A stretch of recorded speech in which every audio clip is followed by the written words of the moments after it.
জিকির করতে করতে এমন ভাবে জিকির করেন যেন লোকে আপনারা পাগল কয়। দাঁড়ায় জিকির করলে অনেকে ফতুয়া মারে, দাঁড়ায় জিকির বলে বন্নামি। তোর মাজা ভাঙ্গা, তুই কেমনে তুই জিকির করবি?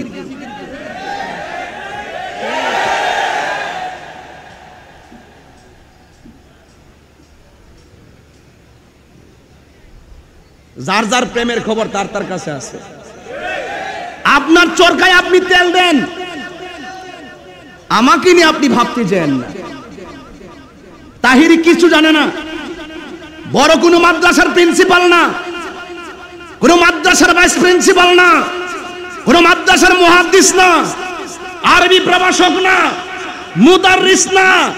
আমি সব প্রিন্সিপালকে সম্মান করি, ভাইস প্রিন্সিপালকে সম্মান করি, মুহাদ্দিস মহোদয়কে সম্মান করি, পীর মাশায়েখকে সম্মান করি।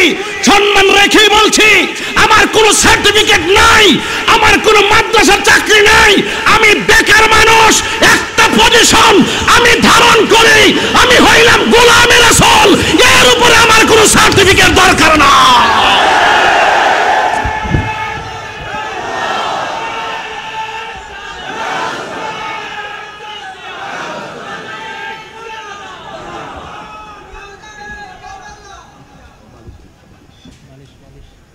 আপনারা কি আমার কথা কষ্ট পেয়েছেন? কষ্ট পেয়েছেন? এর উপর আর কিছু দরকার আছে? আজকে অনেক মানুষ কয় এ কি জানে, এ কি লেখাপড়া করছে, এ গান টান গায় নাচানাচি করে। হ্যাঁ করি, আমি মজা পাই। আল্লাহ আমার যতটুকু তৌফিক দিয়েছে আমি ততটুকু খেদমত করব। আপনাকে যতটুকু দিয়েছে আপনি ততটুকু করবেন। পারলে উৎসাহ দেন, কাজে লাগবে।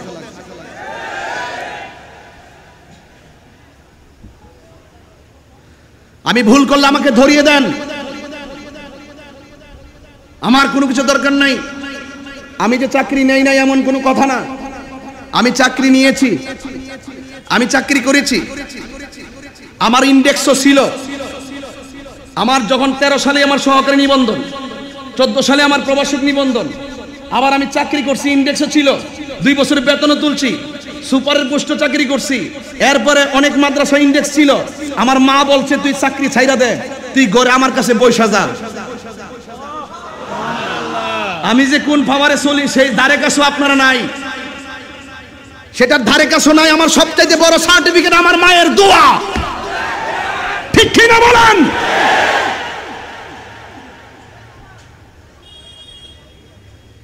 আমার কোনো এলেম নেই। আমি এই জন্য ওই সাইড দিয়ে ওয়াজ নসিহত করি না, আমি পাকনামি করি না, তবে আমি কাউকে ধরি না, উপরে পড়লে কাউকে ছাড়ি না। এটা আমার একটা অভ্যাস আছে। যদি কেউ আমারে ধরে আমি তারে ধরি। আমি বাংলাদেশে যারা ধরছি হালকা হাতে ধরি নাই, টাইট হাতে ধরছি। কেন? ঈমান আকীদার প্রশ্নে আমি কাউকে ছাড় দেই না। আমার বাবাকে ছেড়ে দিতে রাজি আছে যদি বাবার আকীদা নষ্ট থাকে। কথা বলেন ঠিক না বেঠে? এই ক্ষেত্রে কি আপনি কেউ যদি আহলে বাইতের বিরুদ্ধে কথা কয় আপনি কি ছাইরা দিবেন? হ্যাঁ, ছেড়ে দিবেন? সাবধান, খুব মনোযোগ দিবেন। আমার কোনো কিছু নাই, আমি আপনাদের ভাই, আপনার আমার ভাই, আমি আপনার ছেলে, আপনার আমার বাবা। আমরা মিলেমিশে চলতে চাই।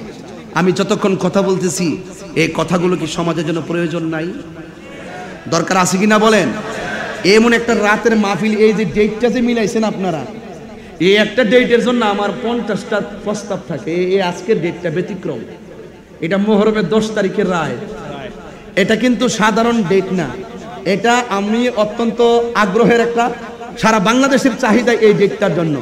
এই ডেটটাতে আমি এসেছি। দেখেন এই ডেটটার কারণে আমি এই যে ডেট আমি দিলাম হইলে ব্রাহ্মণবাড়িয়ার সকালে, আজকে এই ডেট আমি ইমার্জেন্সি দিয়েছি সকাল 10টায়। এরপরে ভাবছি যে আপনাদের মাহফিলটা রাখি। আচ্ছা আচ্ছা, এটা কোন গাড়ি টানছেন? আমার টানতে আনছেন? দেন দেন, আমি আরেকটা আনতেছি। না আর লাগতো না, ওই মানুষ চিকন তো একটু বালিশ লাগে আর কি। মোটা সোটা হইলে আবার লাগলো না, হইলে আমি চেয়ারটা লাগাল পাইতেছি না। একটু আগে যে নাই দিছি কোমর ফিটটা ঠাস করে উঠছে।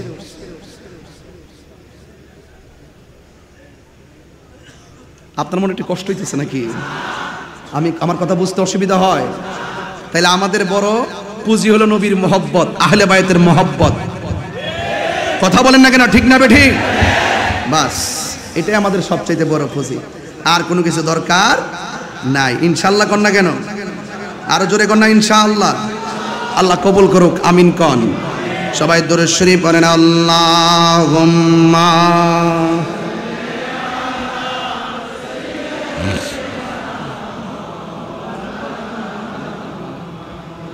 ওয়া আলা আলি সাইয়্যিদিনা। আর দরদ মাগা কণ্ঠে পড়ুন, আল্লাহুম্মা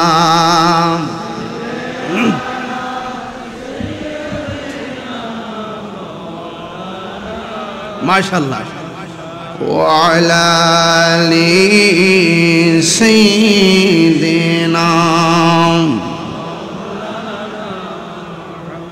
একটা জবান বন্ধ রাখবেন না, মহব্বতে মায়ার সুরে বলুন সুবহানাল্লাহ। আব্বা মনে আছে কথাটা? কথাটা মনে আছে সবার? আব্বাস রাদিয়াল্লাহু তাআলা আনহু বলেন, হে আকা, আমি তো চোখে দেখি না, রাস্তা হারায়া ফেলাইছি। ইমামে হুসাইন রাদিয়াল্লাহু তাআলা আনহু বলে, আব্বাস তোমার শরীর থেকে যেমনে রক্ত ঝরতেছে, মনে হয় যেন তোমার শাহাদতের সময় গণায় আসতেছে। ইমাম আব্বাস রাদিয়াল্লাহু তাআলা আনহু বলেন, হে আকা, যদি তাই সত্য হয় তাই যেন হয়, তবে মৃত্যুর আগে আপনার কাছে আমার একটা ওসিয়ত আছে। কি ওসিয়ত? কয় আমি যদি মারা যাই আমারে কিন্তু তাবুর কাছে নিয়ে যাবেন না।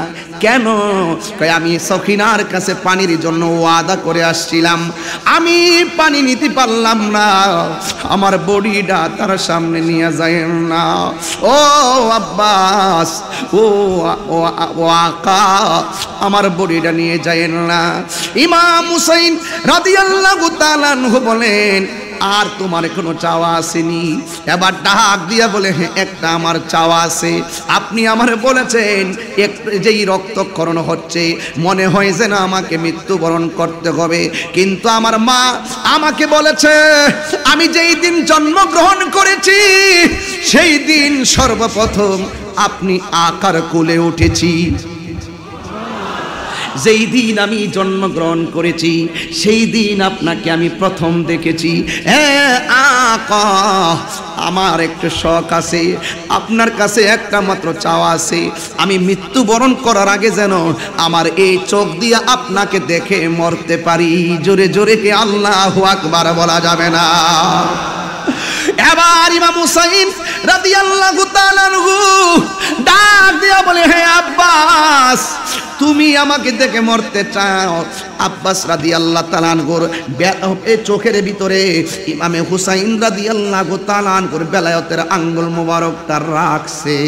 ইন দি মিন টাইমে আব্বাস রাদিয়াল্লাহু তাআলা আনহু বলেন যে এই মাত্র চোখের উপরে ইমাম আমার আকার দুইটা আঙ্গুল রাখছে, তীর খুলেছে, আমার চোখ ভালো হয়ে গেছে। আমার চোখের ভিতরে দুইটা আঙ্গুল লাগাইতে দেরি, আমার চোখ দুইটা ভালো হইতে দেরি না।